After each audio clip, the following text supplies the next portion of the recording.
Blackburn Rovers looking to do the unthinkable this week as they take on Sheffield Wednesday, looking for their 5th win on the bloody spin. Can they do it? We'll tell you all about it next.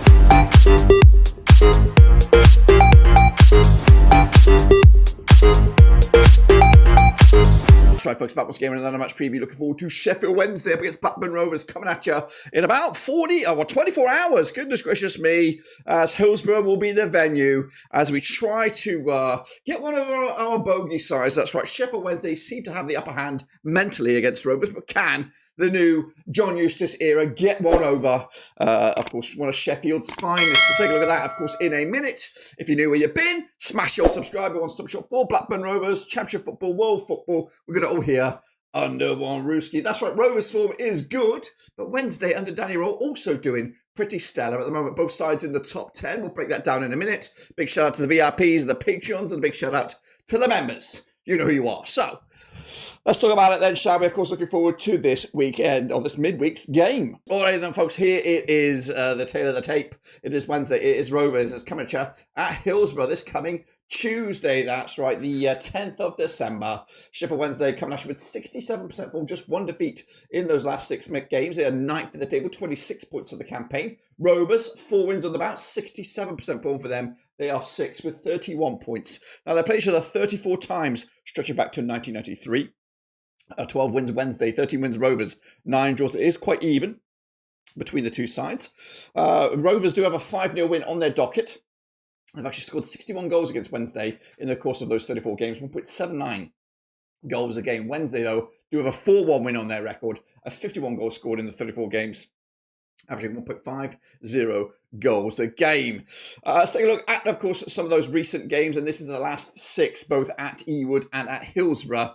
Look at that, back-to-back 3-1 wins for Wednesday just last season. Yeah, I do remember both of those games, and they were very much quite miserable. Josh Windass has a bit of a record at the moment, scoring in back-to-back games. We had Smodic scoring in back-to-back games, but unfortunately, no joy. Look at that. Marvin Johnson also scoring. So both Johnson and Windass, who I think both still on the books here at Wednesday. Correct me if I'm wrong. We'll find out in a minute.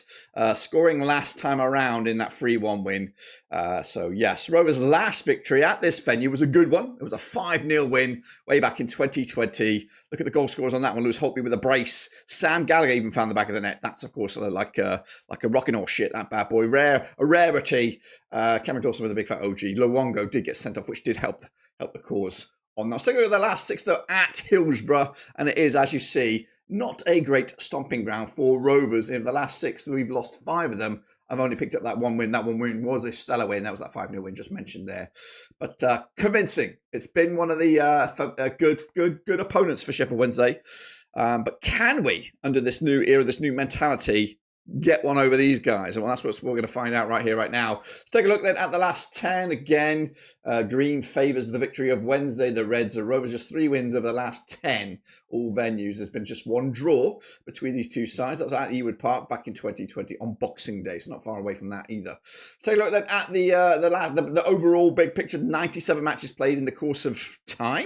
34 wins Rovers, 40 wins Wednesday. They do have the upper hand when you look at it on a historical point of view. 23 draws. They've just scored 3 goals more than us, though, over the course of those 97 matches. But the value of each squad under the microscope, 34 million euros for Wednesday, averaging 1.31 million euros a player.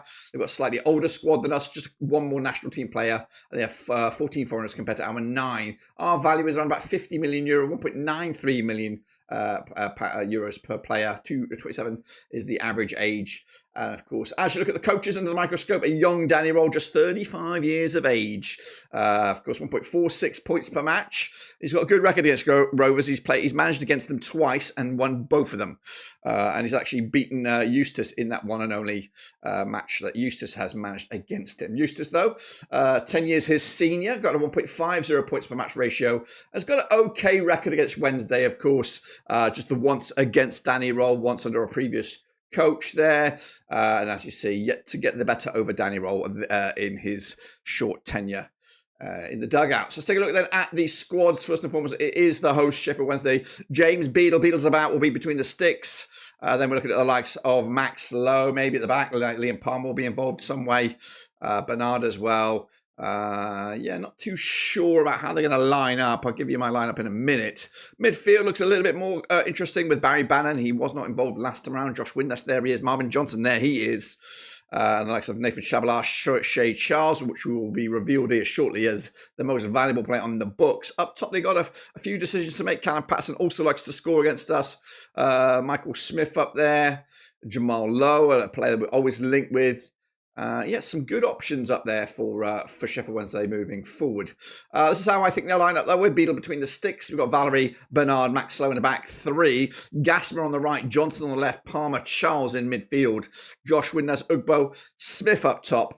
To make the Owls 11. That's I think that's how they lined up last time. There might be a couple changes. If Barry Bannon is fit and available, he should be in there because he is a decisive player.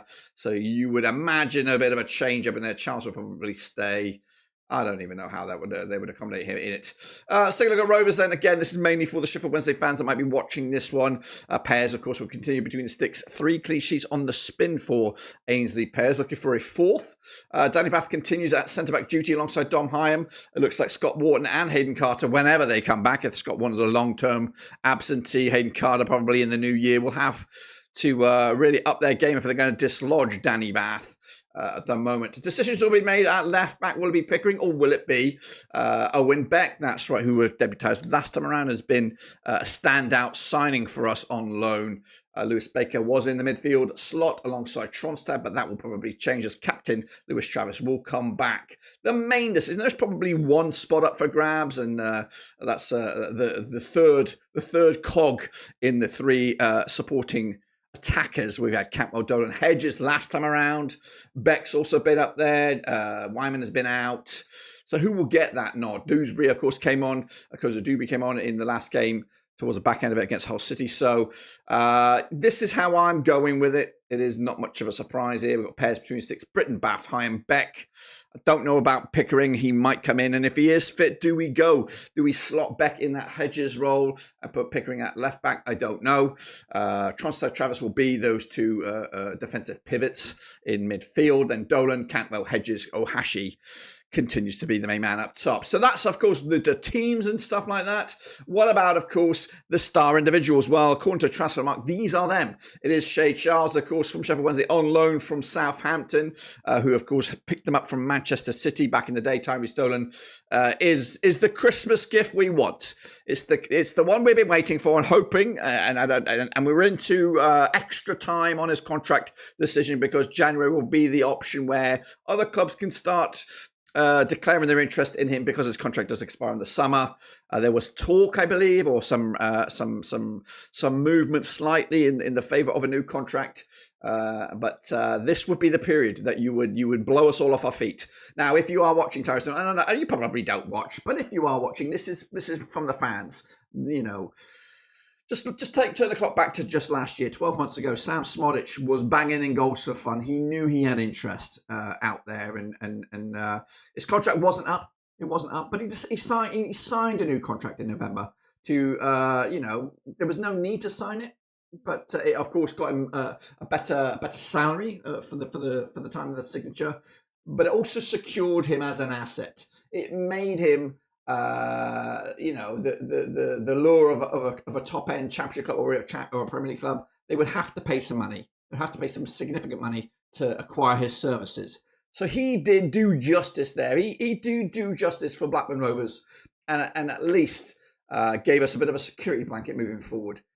I'm not saying that's what you should do, Tyrese Dolan, but just consider how you got to this club, how you got to where you are right now, and it would be an absolute, a welcome relief to have you sign, just purely on the notion that we would get some money for your services, a decent money. Let's rate yourself, Tyrese Dolan. If you believe you are, and we've seen it. You're a very hit and miss player, and right now you've really starting to step it up. But I would love to see you step it up and sign a contract just to secure yourself as an asset to Blackburn Rovers, and let those attracted parties, whether it be a Premier League club or a high-end Championship club, come in and pay some cash for you. Don't, of course, turn your nose up at Rovers and the Rovers fans by walking away scot-free like a Brereton Diaz. You know what I mean?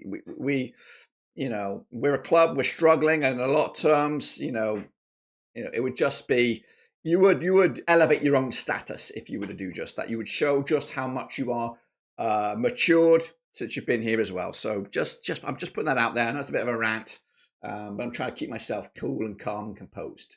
Anyway, let's take a look at the key individuals then for these players. And as you see, Tyrus Dolan does make the top 10 for Rovers, but the key man on both teams here is Barry Bannan, and his absence in the last game, and I don't even know how long he has been out, but it's significant for the progress of Sheffield Wednesday. And I've rated Barry Bannan for a long, long time. I've even been laughed at for suggesting that we should go for him. I don't think there was ever a chance we could sign him because he is very loyal to Sheffield Wednesday, but he is such a key individual. Josh Windass as well. Might not be in an average of a 7 bracket, but he's definitely a danger to Rovers, especially with his track record of scoring against us. As for the key men for Rovers, AZ Pearce has been phenomenal. We've got to admit that. Tronstad's been also impressive with Travis, supporting him with Tom Cantwell just getting better and better each game.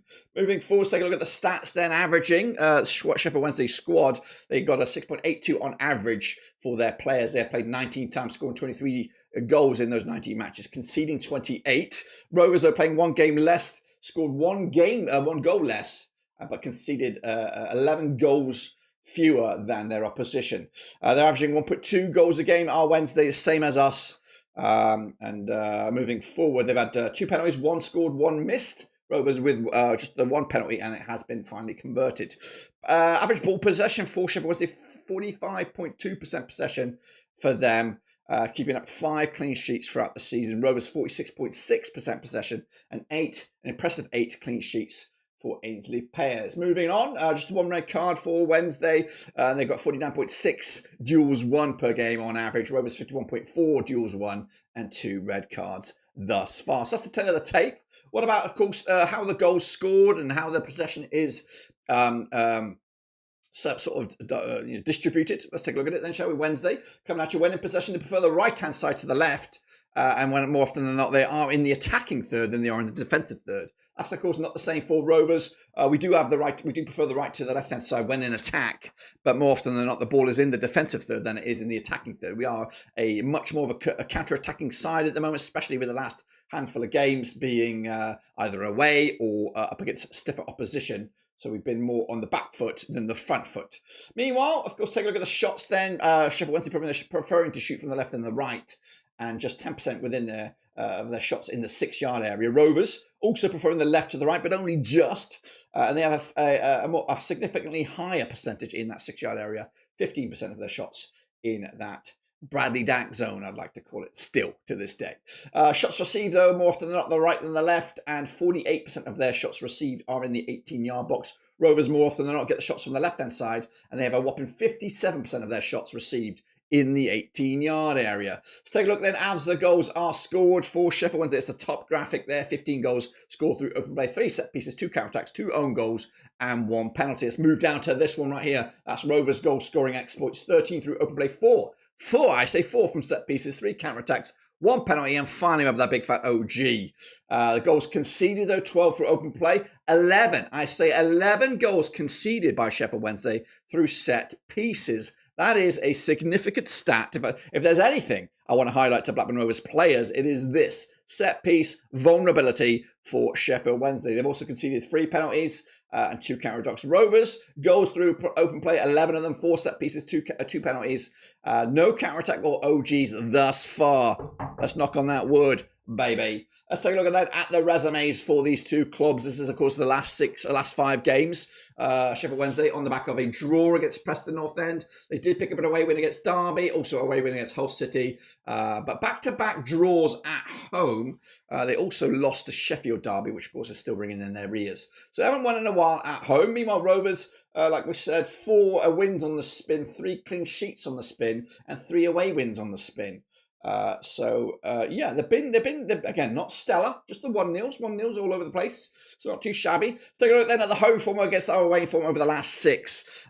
Sheffield Wednesday just 1 win in the last 6 games at Hillsborough. That was a 2-0 win against Norwich, but they are unbeaten in the last 3, just 1 defeat in the last 5 at home. Rovers 3 wins on the spin at home. Prior to that, we were pretty miserable on the road. So good recent uptick in form for Rovers. Pretty steady Eddie, Sheffield Wednesday at home. Let's take a look at what's coming up, chat, for both sets of fans here over the Christmas period and into New Year. Wednesday will take on Oxford coming at you this weekend. 3 o'clock kickoff there. Then they take on Stoke the following weekend. Boxing Day is a trip to Middlesbrough. The game in between is a Preston North End return visit there, this time at Deepdale. And then they'll take a Derby County on January, New Year's Day, of course. Rovers going to Luton, or taking on Luton at Ewood this coming game this weekend, 14th of December. Then it's Millwall, of course, down London way. Boxing Day has a trip to high-flying Sunderland. Then we take on Hull City, which we just played. And then it's Leeds United on New Year's Day. So some cracking games to look forward to, but realistically, focus is on this game. So what can we expect from this game? Let's take a look at it then, shall we? Wednesday's strengths are attacking from the wings, coming back from losing position, scoring chances, protecting the lead, stealing the ball from the opposition, and aerial duels. Their weaknesses, though, keeping possession of the ball, defending set pieces, avoiding fouling in dangerous areas. Their style of play, though, is crossing often through balls as well, preferring the right to the left, taking a lot of long shots, and they do mix up the 11 for the matches. As for Rovers, counter-attacks are our strengths, long shot opportunities, bossing the air, protecting the lead, and stealing the ball from the opposition. Our weaknesses, though, are avoiding offside. We do like to play through balls often. We have a consistent first 11. We play in our own half, and we also play quite aggressive. Forecast says Rovers will steal the ball from the opposition often, but this one's a tricky game because Wednesday have the mentals over us. They like playing us, they like beating us, and it's going to take something if we're going to change that fact. The table, though, looks like this. As you see it, Rovers are in 6th. Mathematically, we could go up to 5th with a victory. Wednesday are 9th. Mathematically, they could go up to 8th as well. The journeys thus far for both clubs here, Rovers represented by the blue, it's been pretty steady. They've been up there as high as maybe 5th or 4th or even 3rd to a point, dipping as low as 10th, but keeping it steady right now in 6th. Wednesday are on the climb. They've had a bit of a dip, a lull, but they're starting to grind it out of late, and they're now sitting pretty in mid-table. Where are they right now? This is I don't even know where are they? Let's back that up. Let's back that truck up a little bit here. They're up to 9th, which doesn't really represent the graphic there, but anyway, you know what I mean. So that's of course the tale to take for Wednesday, and Rovers coming at you this coming Tuesday. We'll have the watch along. I'll be in the hot seat there. But what else is going on around the grounds this coming midweek is a busy week in the Championship. Luton Town against Stoke also on Tuesday. Plymouth against Swansea. Burnley, Derby, Portsmouth, Norwich. Sunderland against Bristol City. And then we have Leeds United against Borough. That's, of course, all the Tuesday action. Into Wednesday, we have QPR, Oxford, Hull City, Watford, Millwall, Sheffield United, Cardiff, Preston, West Brom against Coventry. So those are those games.